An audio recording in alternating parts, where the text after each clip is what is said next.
The airlock door hissed open before I even had time to blink, and 3 pairs of glowing eyes stared down at me from the dark hallway beyond. My name is Nora Bennett. I am 11 years old, and I had just become the first human child to step onto an alien space station called Halvin Reach. Nobody warned me that the moment I arrived, half the station would already be watching me like I was a bomb that might go off. The alien standing closest to me had skin the color of pale blue riverstone and eyes that shimmered like liquid gold. He did not smile. He did not blink much either. He simply studied me, tilting his head the way a bird does when it hears a strange sound. "You are the Deathworld child," he said, his voice coming out flat and careful through the small translator disc clipped to his collar. I did not know what to say to that, so I just nodded. Behind him, an alien girl with silver hair that floated slightly, like she was underwater, whispered something to the boy beside her. I could not understand her language, but I understood her face. It was the same face kids on Earth make when they see something they think is dangerous, but also kind of exciting. I found out later that Earth had a nickname across the galaxy. They did not call it home, or Blue Planet, or anything nice like that. They called it Deathworld. At first I thought it was an insult, like they were saying humans were violent, or cruel, or something ugly like that. But that was not what it meant at all. It meant something else, something I would only understand by the end of my first week on that station. It meant that everything on Earth wanted to eat you, drown you, freeze you, or strike you with lightning before breakfast, and somehow, humans kept surviving anyway. The alien caretaker walking beside me placed a gentle hand near my shoulder, though she did not touch me. Her name was Ezrin Mott, and she was the one assigned to look after me during the very first cultural exchange program between Earth and the wider galaxy. "Do not be frightened," she said softly. "The children here have never seen a human before. They mean no harm." "I'm not scared," I said, and I meant it. I was mostly just cold, and a little hungry, and very curious about the strange floating lights above our heads that pulsed slowly like they were breathing. Ezrin blinked at me, surprised. "You are not afraid, even though everyone is staring?" I shrugged. People stare at new kids at school too. It's not that different. She looked at me the way you might look at a puzzle piece that does not seem to fit, yet somehow slides perfectly into place anyway. The station itself was beautiful in a way I had never seen before. The walls glowed faintly blue, soft music hummed from somewhere I could not find, and everything smelled clean, like fresh rain, though there was no rain anywhere near us. It was the safest, calmest, most cushioned place I had ever stood in, and that was exactly the problem, though I did not know it yet. Halvin Reach was not just a space station. It was a shelter for young alien children from a dozen different worlds, all of them raised in perfect safety, protected from anything that could hurt them. No sharp edges, no sudden storms, no danger of any kind. They had never once been scared in their entire lives. Until they heard that a real human child was coming to stay with them. As Ezrin led me down the glowing hallway, I noticed more alien kids peeking out from side doors, whispering, some even giggling nervously behind their hands, if their hands could be called that. One boy had 4 arms and used 2 of them to cover his face, while the other 2 stayed still at his sides, like he could not decide whether to be brave or to hide. "Word has spread quickly," Ezrin murmured, more to herself than to me. "They have heard the stories." "What stories?" I asked. She hesitated. "About your planet." I did not understand what she meant until later that night, when I was given a small guest room with a soft glowing bed and a window looking out into deep space. That was when Ezrin finally explained it to me properly, sitting across from me with her long fingers folded together. "Your planet," she said slowly, "is registered in the Galactic Archive under a very old and very serious classification." "What classification?" "Deathworld," she said, and the word landed heavy in the quiet room. "It means a planet where the environment itself is constantly trying to end the lives of everything living on it. Your gravity is strong, Your predators are numerous. Your weather can kill without warning. Your diseases evolve faster than most species can imagine. And yet, against all of this, your species not only survives, you multiply, you thrive. I blinked at her. Isn't that just normal? That's just Earth. Ezran's golden eyes widened slightly. That is precisely why the children fear you, Nora. To them, it is not normal. It is nearly impossible. I sat there in that glowing little room, hugging my knees, thinking about home, about thunderstorms rattling the windows, about the neighbor's dog that once chased me up a tree, about swimming in the lake even though the current could be strong enough to pull you under if you were not careful, about my brother getting stung by a wasp and just shrugging it off because that was just a normal Tuesday. None of that had ever felt like living on a death planet to me. It just felt like being a kid. The next morning, Ezran brought me to a large common room filled with soft floating cushions and gentle lighting, where a group of alien children were waiting. I could tell immediately that they had been talking about me before I arrived, because the moment I stepped through the door, the whole room went silent, and every single head turned in my direction at once. The silver-haired girl from before stepped forward first.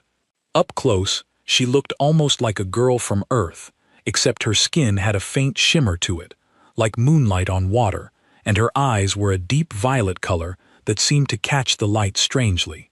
"I am Ilsa," she said carefully, testing each word like she was walking across thin ice. "You are the human.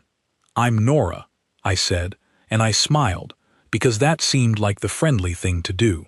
Ilsa did not smile back. Instead, she studied my face closely, then leaned toward the boy beside her and whispered something quickly in her own language.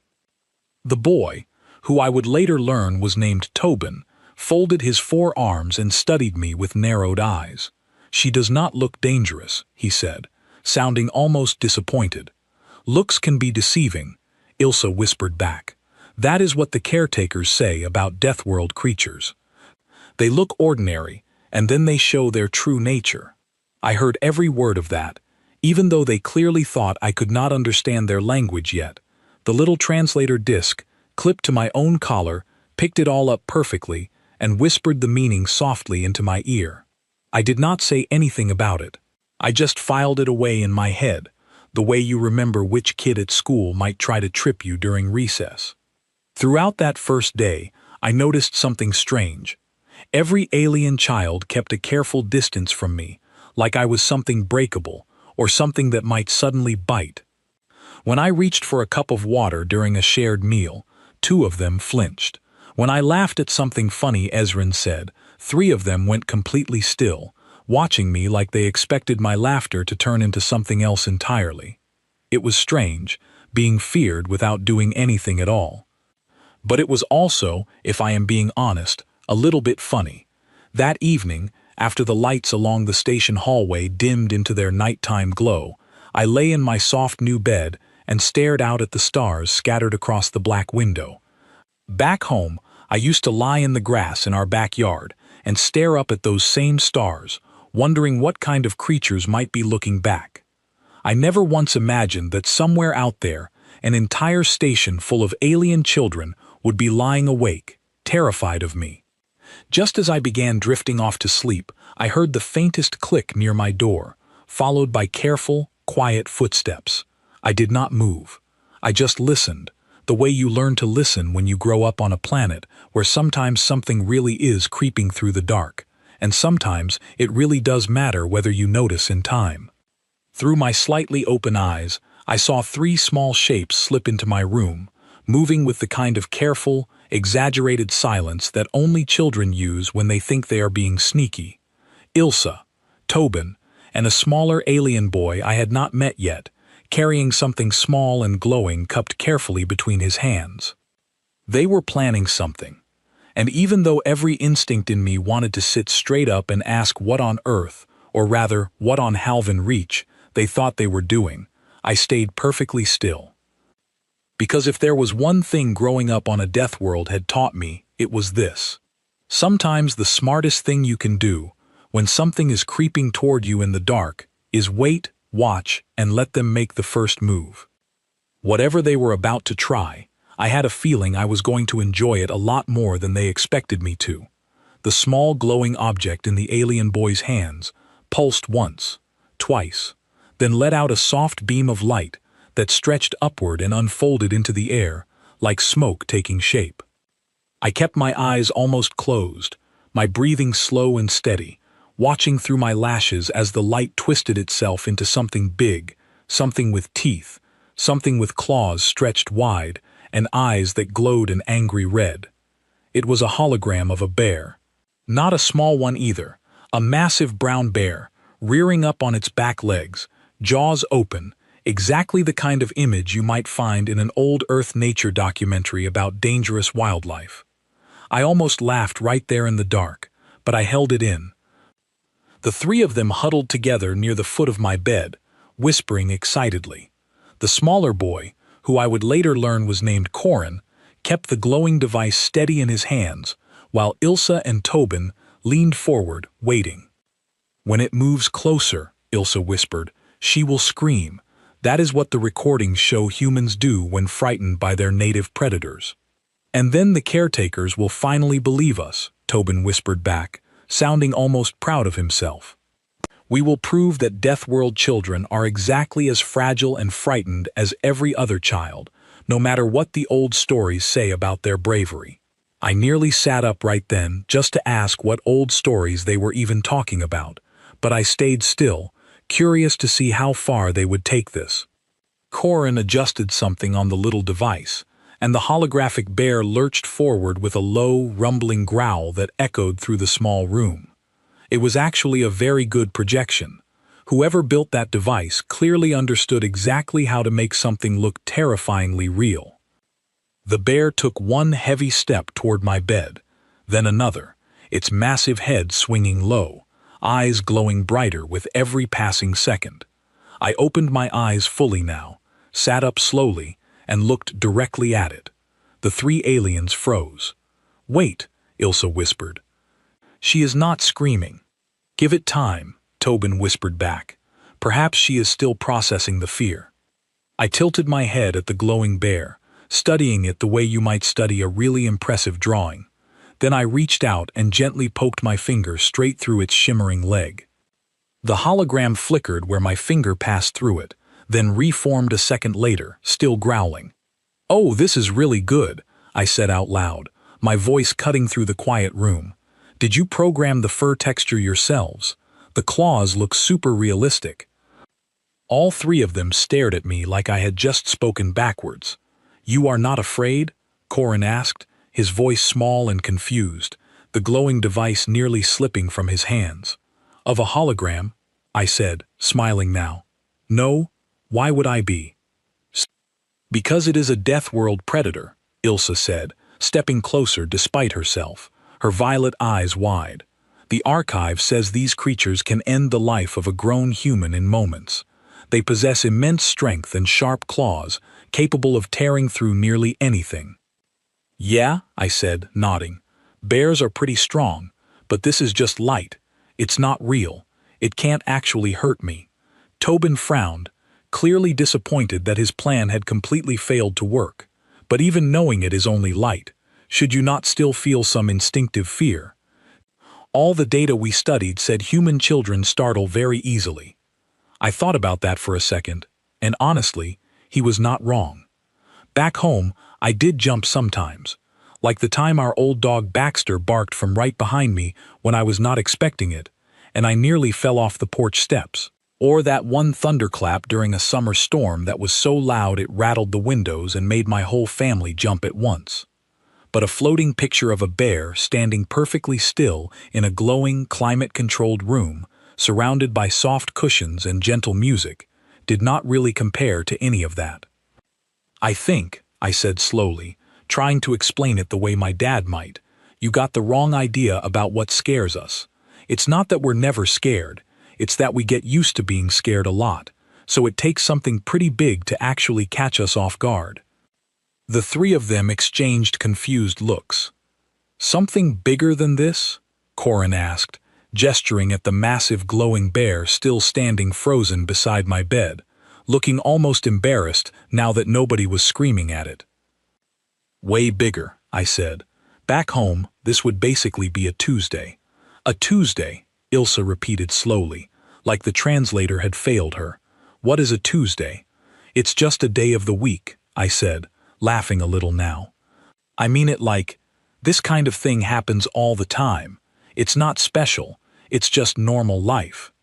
Corin's glowing device dimmed, and the holographic bear slowly faded away into nothing, leaving the room quiet and dark once more, lit only by the soft blue glow from the hallway outside. "You are telling us," Tobin said carefully, his forearms now hanging loose at his sides instead of crossed defensively, "that a creature capable of ending a human life in moments is considered a normal, unremarkable event on your planet."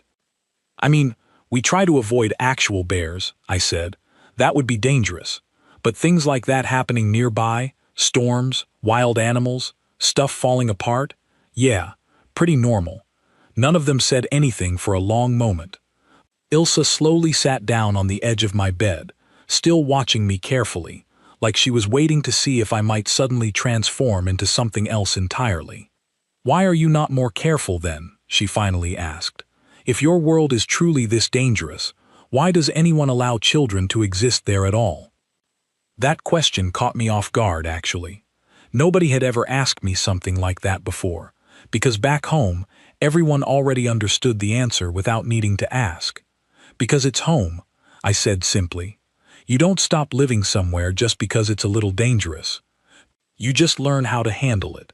My mom taught me how to swim before I could even read properly, because she said it was more important to know how to survive in water first." "Survive?" Corin echoed softly, testing the word like it tasted strange in his mouth. "Yeah," I said, "like we learn early.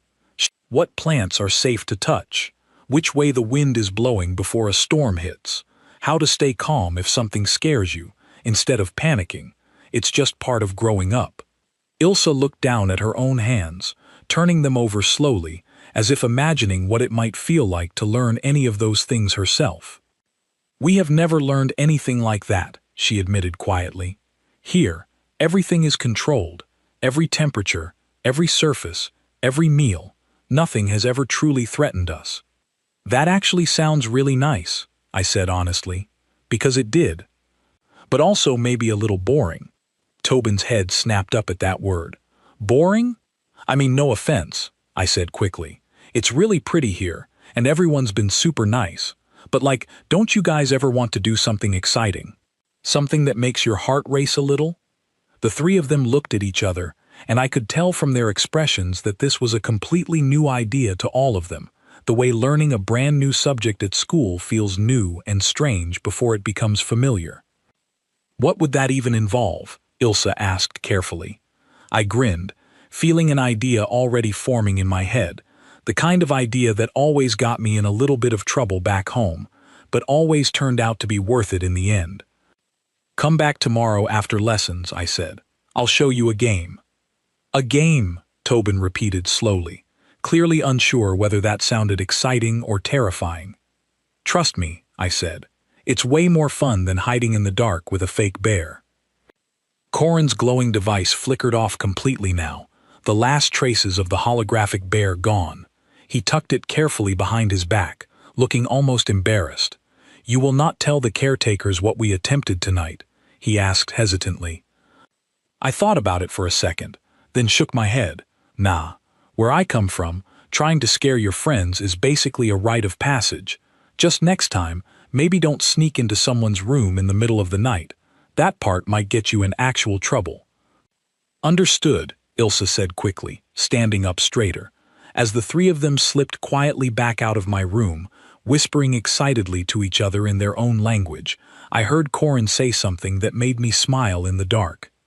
"She truly was not afraid," he whispered. "Not even a little." "Then perhaps," Ilsa whispered back, "the old warnings about Deathworld children were wrong." I lay back down on my soft, glowing bed, staring up at the quiet ceiling, thinking about the look on their faces when the bear had failed to scare me at all. Somewhere deep down I had a feeling that tomorrow, when I finally showed them what real human kids did for fun, Their entire understanding of Earth was about to be turned completely upside down. And honestly, I could not wait.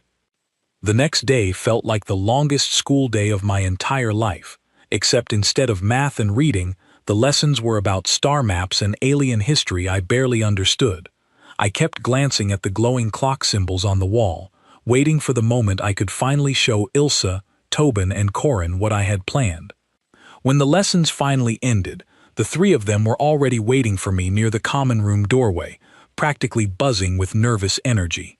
A few other alien children had gathered nearby too, word having spread quickly that the human girl was about to do something interesting. "You said you would show us a game," Ilsa reminded me the moment I walked over, her violet eyes bright with curiosity. "I did," I said, "but first, I need to ask Ezrin something." I found my caretaker standing near the large observation window, watching the stars drift slowly past. When I explained what I wanted to do, she raised an eyebrow, clearly unsure. "You wish to teach the children a human game," she repeated slowly. "What sort of game?" "Something simple," I said. "It's called tag. Someone chases everyone else, and if they touch you, you become the chaser instead. It's totally safe, I promise." Ezrin studied me carefully, the way adults do when they are trying to decide whether to trust you completely or just a little bit. Finally she nodded. "Very well, but I will be watching closely." "That's fair," I said, grinning. We gathered in a large open room near the edge of the station, one with soft padded flooring and high glowing ceilings, clearly meant for the alien children to relax and play in safely. It was the perfect space for what I had in mind. "Okay," I said, standing in the middle of the room while a small crowd of alien kids formed a loose circle around me. There were more of them than I expected, maybe a dozen or so, each one from a different world, each one looking at me with a mixture of nervousness and excitement. "The rules are easy. One person is it. That means they have to chase everyone else and try to tag them. If you get tagged, you become it instead, and everyone runs from you." "And if we do not wish to be caught?" Tobin asked, his 4 arms crossed thoughtfully. "Then you run," I said, laughing, "as fast as you can." Ilsa looked around at the other children, then back at me. "This sounds almost too simple to be considered exciting." "Trust me," I said, "it gets your heart pumping way more than you'd think." I volunteered to be it first, mostly because I wanted to show them exactly how the game worked. I counted to 5 slowly while everyone scattered, some of them awkwardly, unsure how fast they were even allowed to move, glancing nervously at the caretakers standing along the walls. When I opened my eyes and took off running, something interesting happened. The alien kids screamed, not out of real fear, but out of pure surprised excitement, scattering in every direction as I chased after them. Corin nearly tripped over his own feet, trying to dodge out of my way, laughing so hard he could barely breathe. Ilsa darted behind a floating cushion, her silver hair streaming out behind her as she moved faster than I expected. I finally caught Tobin, tagging his arm lightly, and the entire room erupted into a strange mixture of alarmed gasps and delighted laughter. "I am it," Tobin announced, sounding almost proud, before immediately spinning around and charging after the nearest child with surprising enthusiasm. For the next half hour, the quiet, careful common room of Halvin Reach transformed into something loud, messy, and completely full of life. Kids who had spent their entire lives moving carefully, speaking softly, and avoiding anything remotely risky were suddenly sprinting across the floor, dodging each other, shrieking with laughter, and falling into soft cushioned piles when they tripped. I noticed several caretakers had gathered near the doorway, watching with expressions somewhere between concern and complete disbelief. "They have never moved this quickly before," I heard one caretaker murmur to another. "Look at their heart rates. This should not be physically possible for children raised under such controlled conditions." "They are enjoying themselves," the other caretaker replied, sounding almost stunned by the idea. When the game finally wound down, everyone collapsed onto the soft floor, breathing hard, faces flushed with excitement I had never seen on any of them before. Ilsa lay beside me, staring up at the glowing ceiling, grinning wider than I had seen anyone grin the entire time I had been on the station. That was, she paused, searching for the right word, thrilling.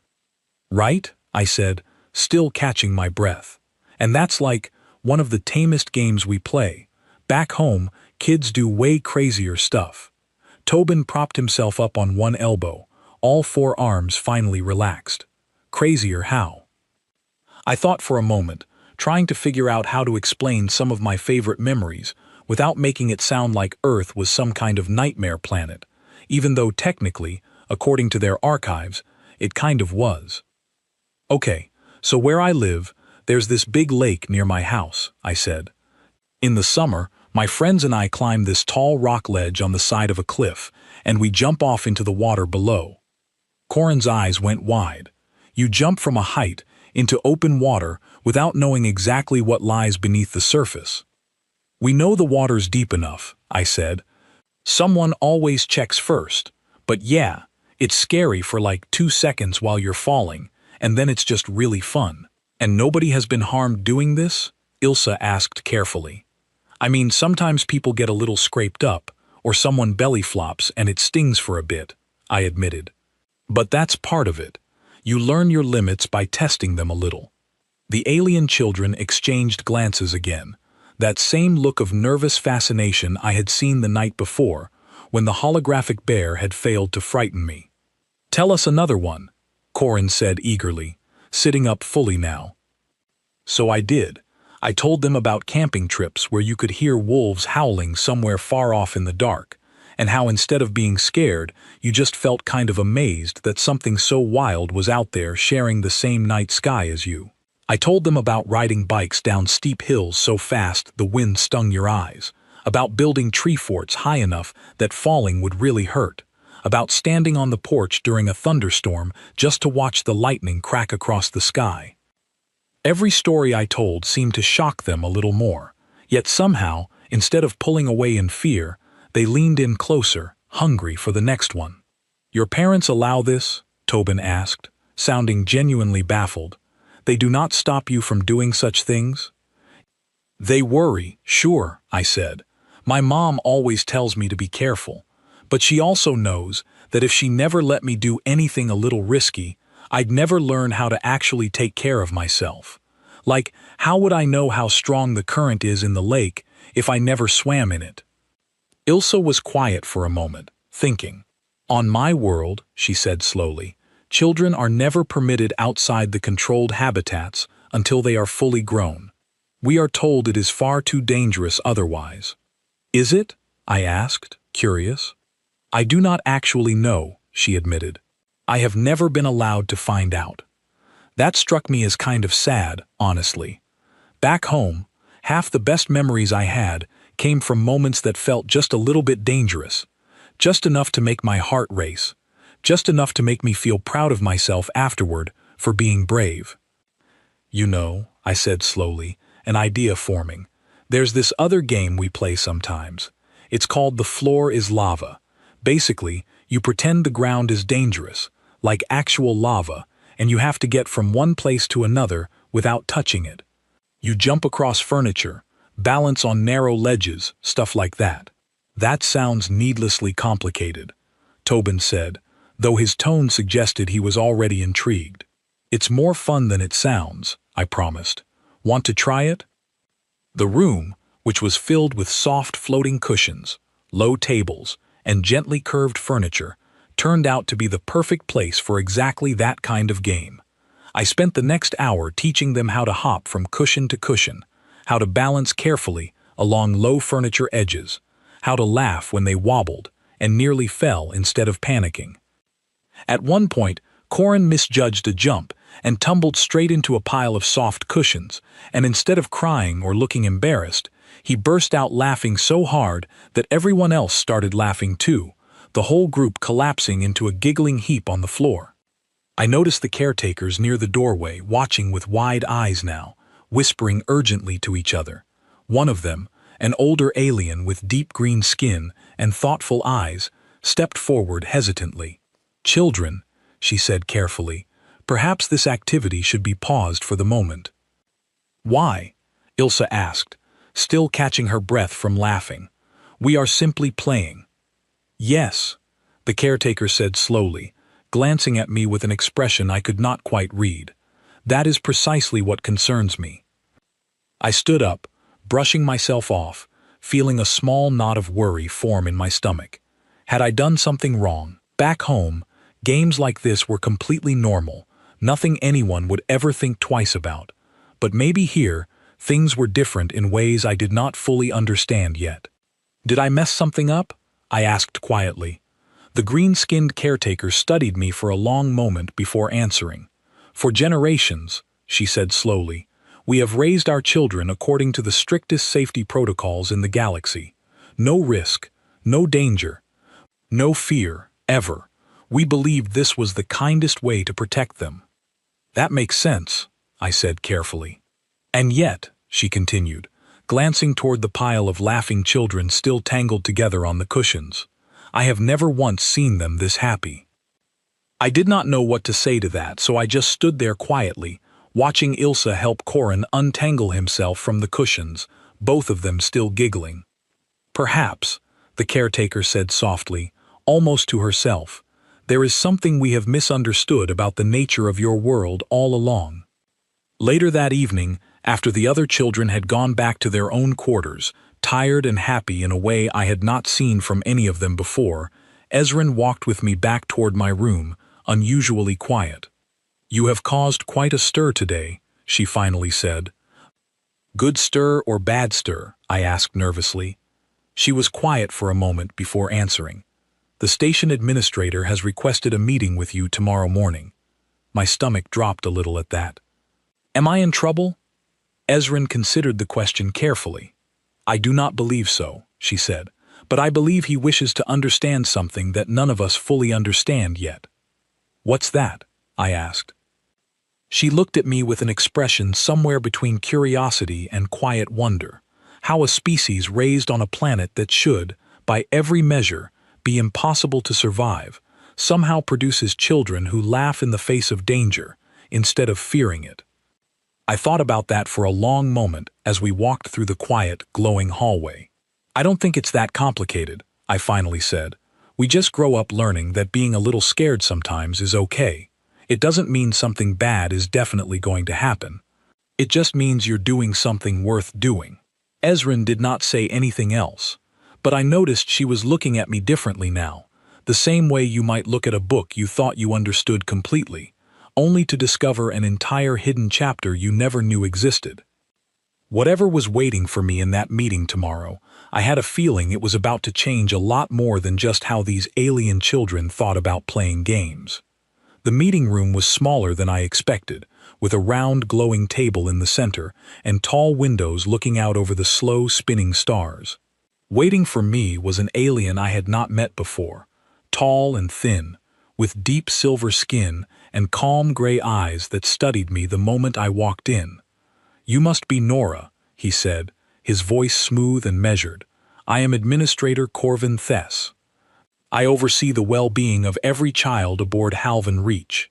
Hi, I said, sitting down carefully in the chair across from him, suddenly feeling much smaller than I had felt yesterday, surrounded by laughing kids and soft cushions.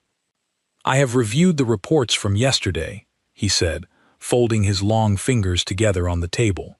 The children's activity levels, their heart rates, their behavior afterward, all of it highly unusual. Is that a bad thing? I asked carefully. That depends, he said, on what caused it.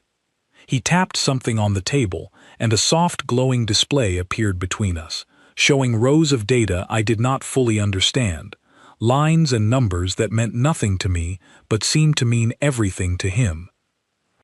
Every child on this station was brought here because their home planets were considered too unstable, too dangerous, or too unpredictable for safe upbringing, he explained. Halvan Reach exists to give them a controlled, careful environment where nothing can hurt them. That sounds nice, I said honestly. It is meant to be, he said, but it appears that in protecting them from every possible danger, we may have also protected them from something else entirely, something we did not realize they were missing. "What's that?" I asked. He looked at me for a long moment before answering. "Joy," he said simply. "Real, unguarded, uncontrolled joy." I did not really know what to say to that, so I just sat quietly, waiting for him to continue. "Your planet," he went on, "carries the oldest and most severe classification in our archive, Deathworld, a designation reserved for environments where the baseline risk of death, simply from existing there, is extraordinarily high." "I know," I said. "Ezrin told me." "What she may not have fully explained," he continued, "is what that classification implies about your species.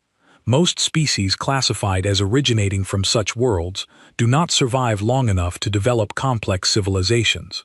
The environment kills them before they can advance. Your species is the rare, perhaps singular, exception." "Because we're tough?" I offered. "Because you adapted," he corrected gently. "Your bodies grew resilient. Your minds grew calm under pressure, instead of collapsing beneath it. And most curiously of all, your children grew to treat danger not as something paralyzing, but as something almost—" He paused, searching for the right word. "Playful," I offered. He nodded slowly. "Playful. Yes. That is precisely the pattern we observed yesterday." I shifted a little in my seat. "Is that a problem?"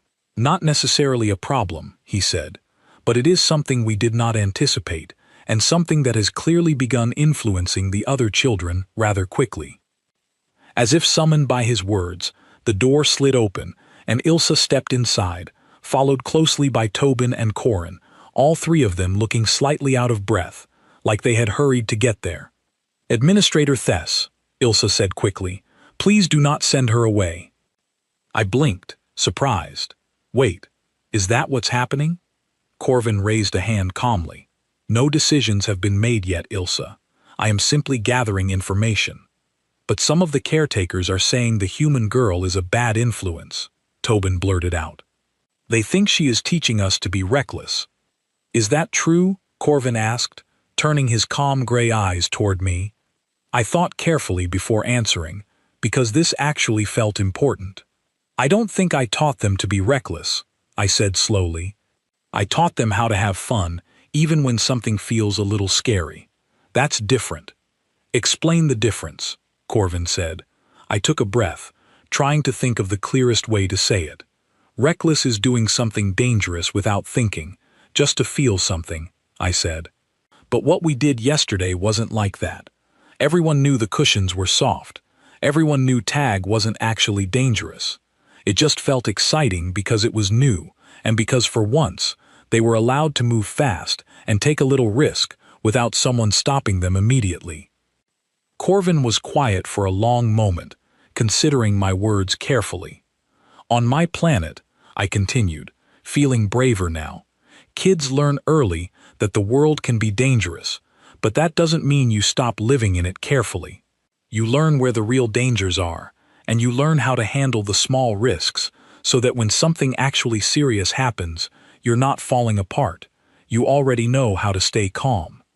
And you believe this training is why your species survived a planet capable of ending your existence at nearly every turn?" Corvin asked. "I mean, probably," I said. "It's not like anyone taught me using those exact words. It's just how we grow up. Nobody wraps you in cushions your whole life.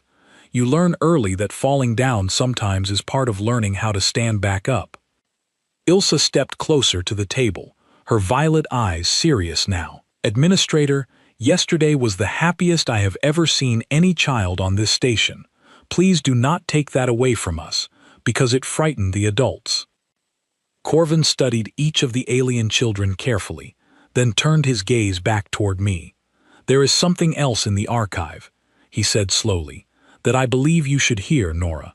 Something about your species that even most of the wider galaxy does not fully understand."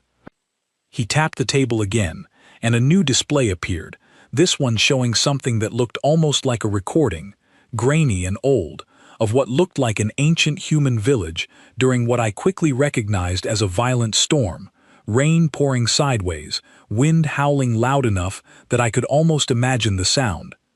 This recording was taken by an early observation probe, decades ago, Corvin explained. It shows one of your smaller settlements during what your own records classify as a moderate seasonal storm. I watched as, on the display, adults calmly moved through the rain, securing loose objects, guiding children indoors, working together with a kind of practiced calm that clearly came from having done this many times before. Notice, Corvin said quietly, there is no panic, no chaos, simply routine. That's just a storm, I said, shrugging. We get those a lot. Precisely my point, Corvin said. What your species considers a mere inconvenience would, on most other worlds across this galaxy, be classified as a catastrophic natural disaster requiring full evacuation. I had honestly never thought about it that way before. Storms were just storms. You closed the windows, brought the pets inside, maybe lost power for a night, and then in the morning, you went back outside and continued with your day. So, Corvin continued, when a child raised under these conditions displays complete calm in the face of a holographic predator, or transforms a simple chasing game into an experience of pure, joyful thrill, it is not recklessness we are witnessing. It is simply your species' natural baseline. I think that's kind of what I've been trying to say, I said quietly. Corvin was silent for a long moment, his gray eyes distant, clearly turning something over in his mind. I believe, he finally said, that we have gravely misunderstood the purpose of your presence here. What do you mean? I asked. We assumed, he said slowly, that bringing a child from the galaxy's most dangerous known world into our care was an act of charity, a rescue of sorts, from an environment we believed to be a constant source of suffering. And now? I asked. He looked at me, and for the first time since I had met him, something that almost looked like a smile touched the corner of his mouth.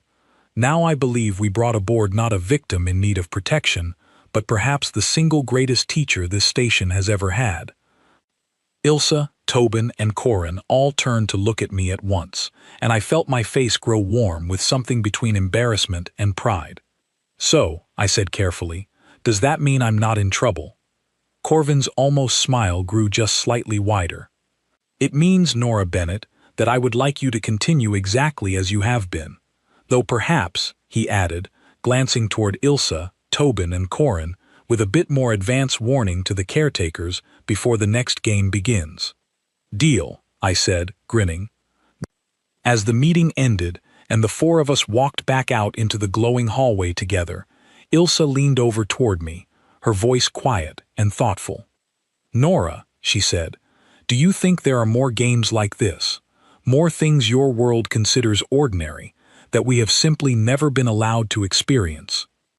I thought about home, about camping trips, about swimming in lakes, about riding bikes down hills too fast, about thunderstorms watched safely from covered porches, about all the small, ordinary bits of bravery that made up an entire human childhood. Oh, I said, smiling, we've barely even started. Word about the meeting spread across Halvan Reach faster than I expected, and by the following morning, it seemed like every child on the station wanted to talk to me at once. Kids I had never even met stopped me in the hallways, asking questions about Earth, about storms, about lakes and cliffs and thunder, their eyes wide with a kind of hunger I recognized easily now. It was the same look my little cousins got whenever someone mentioned a roller coaster they were almost tall enough to ride. But not everyone on the station was thrilled about the sudden change. I found this out during lessons that afternoon, when a caretaker I had not met before, an older alien with dark green skin and deep, tired-looking eyes, pulled me aside just before the group activity period began. I am Dr. Yara Voss, she said, her voice calm but firm. I have studied childhood development across dozens of species for many years, and I must express some concern. Okay, I said carefully, bracing myself.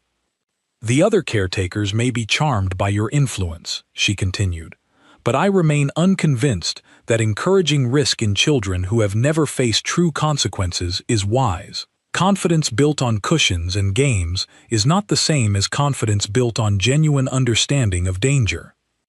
I thought about that for a second. It was actually a fair point, and I did not want to just brush it off. That's true, I admitted. But isn't that kind of the whole idea? You start small, so that later, when something bigger happens, you're not totally lost.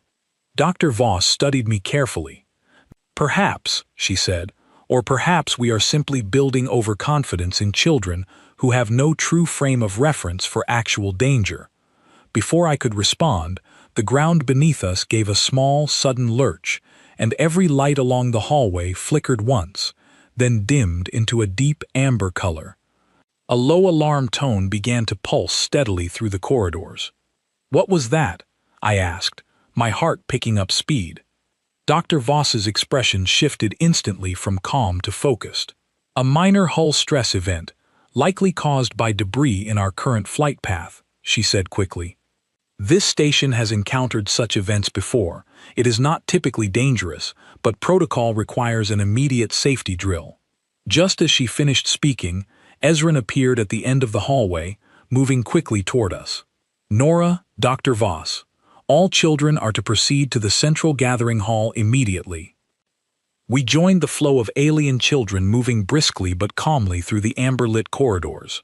I noticed something interesting as we walked. Most of the children looked nervous, glancing at each other with wide eyes, some clutching each other's hands tightly, but none of them panicked. They had clearly been trained for exactly this kind of situation, moving in an orderly line despite the tension in the air.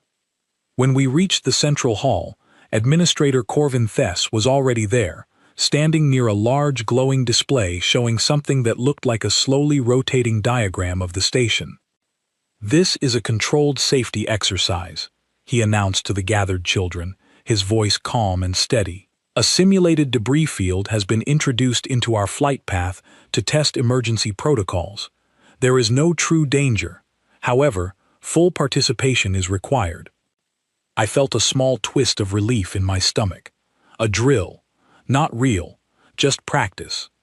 But then Corvin's eyes found mine across the room, and something in his expression told me this particular drill was not going to be like any of the others. "Given recent conversations," he continued, "I have decided this exercise will include an additional element. Nora Bennett has taught us that true confidence comes not from avoiding challenge, but from facing manageable risk and learning to remain calm within it." My stomach dropped a little. "Oh no. Therefore," he continued, "today's simulation will be slightly more advanced than usual, and I invite Nora to participate alongside the other children, exactly as an equal."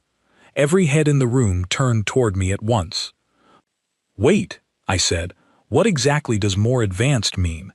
Corvin gestured toward the glowing display, which shifted to show a detailed layout of a section of the station I had never seen before, filled with narrow corridors, shifting panels, and dim emergency lighting. "The station's secondary maintenance corridor has been sealed off and configured to simulate a depressurization event," he explained. "Groups of children will be given a simple task, to navigate through the corridor and reach the far exit, working together to solve minor obstacles along the way. It is entirely safe, monitored closely by station systems, but designed to feel realistic enough to test genuine composure under pressure." Dr. Voss stepped forward immediately, clearly unhappy. "Administrator, this seems needlessly extreme for children who have never faced anything remotely similar." "That is precisely why I wish to observe it," Corvin said calmly. "If Nora's philosophy holds true, these children should manage remarkably well. If it does not, we will learn that just as clearly." I felt every eye in the room shift toward me again, and I realized suddenly that this was not just a test for the alien children anymore. It was a test for everything I had been teaching them. Ilsa stepped up beside me, her chin lifted with a determination I had not seen in her before. "I will go with Nora," she said firmly. "As will I," Tobin added, stepping forward as well, his 4 arms crossed but steady. Corin hesitated only a moment before joining them. And I. Dr. Voss looked like she wanted to argue further, but Corvin simply nodded. Very well, the four of you will form the first group. We were led toward a heavy sealed door at the edge of the hall, where Ezrin gave me one last look before the door slid open, her expression somewhere between worry and quiet trust. Remember what you taught them, she said softly. Calm thinking, steady breathing. You can do this. The corridor beyond the door was dim, lit only by pulsing amber emergency lights along the walls, and the air had a strange, thin quality to it, clearly part of the simulation designed to mimic a real depressurization event. A soft mechanical voice echoed somewhere ahead of us. Warning, structural integrity compromised. Please proceed calmly toward the nearest exit. Corin's breathing quickened immediately, his eyes darting nervously along the shifting walls. This feels very real, he whispered. It's designed to, I said, keeping my voice steady, the way my dad always did whenever something went wrong on a camping trip and everyone needed to stay calm. But remember, it's controlled. Nothing here can actually hurt us. We just need to think it through. We moved forward carefully, following the dim path forward. The corridor twisted unexpectedly, and a section of the floor ahead of us flickered red, a soft chime warning us that the panel was structurally unstable. We cannot step there, Tobin said, stopping abruptly. I studied the layout for a moment, noticing a narrow ledge running along the side wall, just wide enough to walk across if we moved carefully. We go around, I said, pointing to the ledge, one at a time, moving slow, like walking along a fallen log over a creek. You keep your eyes ahead, not down, and you take it one step at a time. How do you know this? Ilsa asked, already stepping carefully onto the ledge, following my lead. We do stuff like this at summer camp sometimes, I said. Balance beams, log crossings, that kind of thing. It's basically the same idea, just higher stakes. One by one, we made our way across the narrow ledge, Corin wobbling slightly halfway through before steadying himself, his breath coming out in a shaky laugh once he reached solid ground again. I did not fall, he said, sounding almost amazed at himself. You didn't, I said, grinning. See? You're already better at this than you think. We continued forward, and the corridor grew narrower, the amber lighting dimmer, until we reached a section where a section of ceiling had partially collapsed, forcing us to crouch low and crawl beneath jagged-looking debris that I knew was fake but still looked alarmingly convincing. Tobin hesitated at the entrance to the low crawl space, his four arms clearly making the tight space look even more intimidating to him than it might to someone with only two. I do not think I can fit, he said, his voice tight with worry. I crouched down and looked through the space carefully. You can, I said. Just tuck your extra arms close to your body, like folding them in. Move slow, and breathe steady. I'll go right behind you the whole way, okay? He hesitated only a moment longer before nodding, folding his arms carefully and crawling forward. I followed close behind, talking him through it gently, the way an older kid might guide a younger sibling through something scary for the first time. You're doing great, I said, almost there. When he finally emerged on the other side, breathing hard but grinning with relief, Ilsa reached down to help pull him fully upright, and the two of them shared a look of genuine pride. The final stretch of the corridor opened into a wider chamber, where the mechanical voice echoed once more, slightly more urgent now. Warning, final exit sealed, manual override required. Ahead of us stood a heavy door with a glowing panel beside it, covered in small, unfamiliar symbols arranged in a pattern I did not recognize at first. It is a sequence puzzle, Corin said, stepping closer to examine it. We must activate the symbols in the correct order to unlock the door. Do you know the order? I asked. Corin studied it for a long moment, his earlier nervousness fading into intense concentration. I believe so, he said slowly. This pattern resembles something from our early lessons on structural systems. Then let's figure it out together, I said. You know the pattern, Ilsa's steady with details, Tobin's strong enough to hold us steady if the floor shifts again, and I can keep watch for anything else that might come up. We all have a job. Working together, Corin carefully guided us through the sequence, occasionally second-guessing himself before Ilsa gently reminded him to trust his first instinct, the way I had told them earlier that hesitating too long usually caused more mistakes than trusting your gut. Finally, the last symbol clicked into place, and the heavy door slid open with a soft hiss, revealing the bright, familiar lighting of the main station beyond. The mechanical voice chimed once more, this time in a much calmer tone. Simulation complete. All participants have reached the designated exit successfully. The four of us stumbled out into the light, breathing hard, and immediately found ourselves surrounded by a small crowd, including Administrator Corvin Thess, Ezrin, and a very surprised-looking Dr. Voss. "Time to completion," Corvin said, studying a glowing readout, significantly faster than any previous group in this station's history, including groups composed entirely of older, more experienced children. Ilsa, Tobin, and Corin all looked at each other, then broke into wide, exhausted grins, clearly proud of themselves in a way I had not seen from any of them before. "We did it," Corin said, sounding almost surprised at himself. "You did," I said, grinning too. "See? I told you." It's not about not being scared. It's about staying calm even when you are. Dr. Voss stepped forward slowly, studying the three alien children carefully, her earlier skepticism now clearly shaken. Their heart rates remained within safe parameters throughout the entire exercise, she admitted quietly. Their decision-making remained clear and cooperative under pressure. I confess, I did not expect this outcome. None of us fully did, Corvin said, his gray eyes settling on me with something that looked a lot like quiet respect. It appears the lessons of a Deathworld child extend far beyond simple games. Ilsa stepped closer to me, still catching her breath, her violet eyes bright with something new, something that had not been there on the first day we met, when she and the others had crept into my room hoping to make me scream.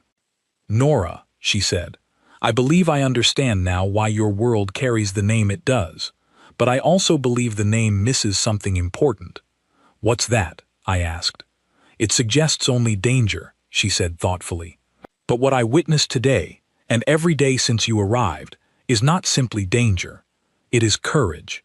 Ordinary, everyday courage, so common to your people that you do not even recognize it as remarkable." I did not really know what to say to that, so I just smiled, feeling my face warm up again. Over the following weeks, word of what had happened aboard Halvan Reach spread far beyond our small station, out into the wider galactic network, until eventually it reached places I could not even imagine, other stations, other worlds, other cautious civilizations who had spent generations believing that safety meant the complete absence of risk. Slowly, carefully, some of them began asking questions too. As for me, I never stopped being the strange human girl who was not afraid of the dark, or fake bears, or narrow ledges, or crawling through tight spaces during a simulated emergency. But somewhere along the way, that strangeness turned into something else entirely. Ilsa started calling me her fearless friend, though I always corrected her gently, explaining that I got scared plenty of times too. I just never let being scared stop me from trying. Tobin, of all people, eventually asked if I would teach him how to swim someday, in case he ever visited a real ocean. And Corin kept a small drawing pinned above his bed, a simple sketch he made himself, showing a bear that no longer looked frightening at all, standing beside a smiling human girl and 3 alien children, all of them holding hands. Administrator Corvin Thess once told me, near the end of my time on that station, that Halvan Reach had been built with one single purpose in mind, to protect its children from every possible danger the galaxy had to offer. But somewhere along the way, without ever meaning to, I had shown them something none of their careful protocols ever could. That real bravery is not the absence of fear, it is simply choosing to play anyway.